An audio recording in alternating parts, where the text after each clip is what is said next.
Batay po sa huling tala ng Department of Health, mahigit 6 na po nang tinamaan ng super flu sa bansa.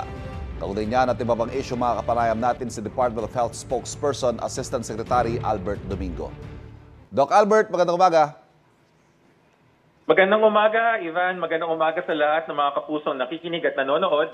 Asek, yung number na 60, ito ba'y patuloy na pagtaas? Biglang pagtaas ba ito? O ito'y talagang gradual na tumataas base sa ating survey sa mga ospital?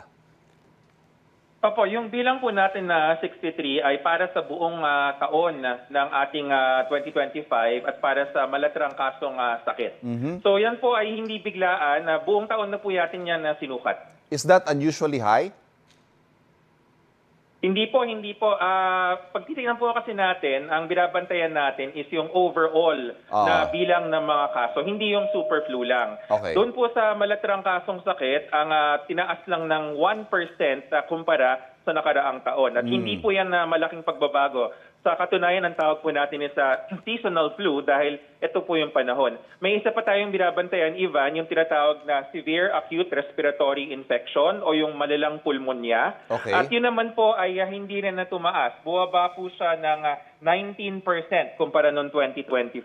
Okay. Bago po tayo dun sa sinasabi ninyong pulmonya, Doc, yung ano muna itong tinatawag nating super flu, ano ho bang kaibahan niya sa karaniwang trangkaso? Nabanggit nyo, flu-like symptoms. Ibig sabihin, maaring pareho ng sintomas pero baka ibang sakit. Ano bang distinguishing symptoms itong super flu?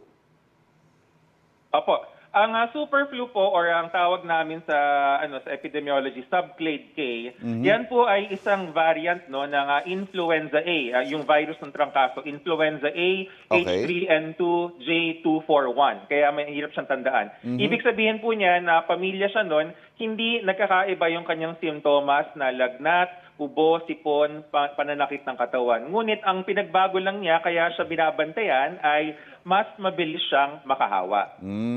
Doon naman tayo, Doc, sa nabanggit nyo, pneumonia, no? Ito ho bang super flu na ito, natural progression ba niya? Posible siyang mag-progress into pneumonia? Hindi po. Mas marami po sa ating super flu or subclade K ay nagiging malatrang kasong sakit lamang, hindi kailangan ma-ospital. Kaya kami hindi nag-aalarma. Doon sa ating mga tawag namin SARI, severe acute respiratory infection, sa ating SARI cases, 24,091 noong 2025 until December 27, 14 lamang yung dahil sa subclade K. That is 0.06%. Napakaliit na porsyento. Ang nauna sa kanya, rhinovirus, respiratory syncytial virus, enterovirus, ika-4 lamang si influenza A at lahat ng variant. Tapos ika-5 yung adenovirus. Ano naman ho ang hakbang ng departamento para tugunan itong SARI?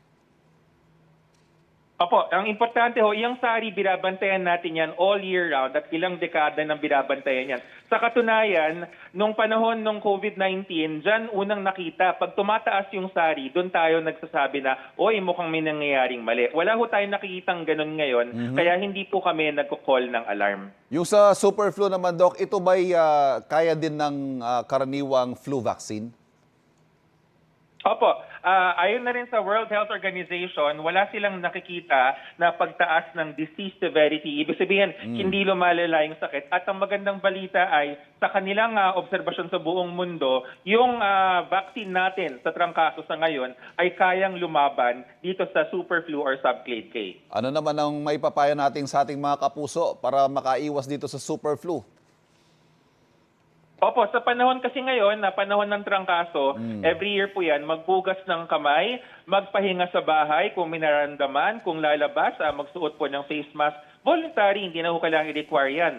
Tapos, ikatlo, kumain ng prutas at gulay kasi mahalaga yung resistensya para labanan tong super flu. Doc, maidagdag ko na rin itong kaugnay naman sa pagtaas ng kaso ng measles o tigdas. Saan ba yung pinakamaraming kaso nito? At anong hakbang ng ating departamento kaugnay nito?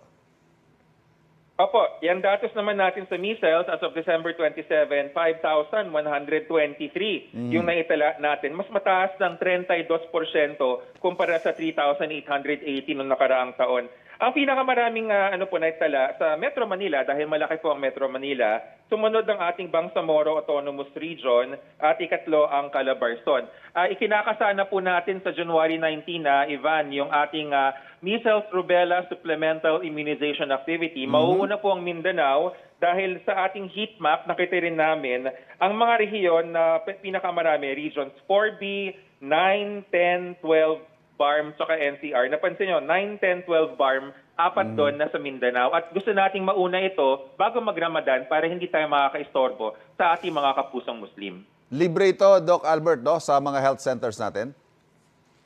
Yes, libre itong immunization na to mula 6 months na bata hanggang 59 months or under 5 years.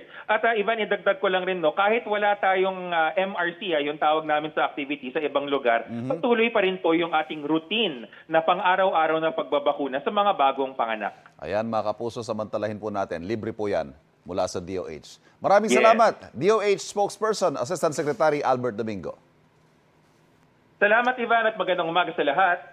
Kapuso, huwag magpapahuli sa latest news and updates. Mag-iuna ka sa balita at mag-subscribe sa YouTube channel ng GMA Integrated News.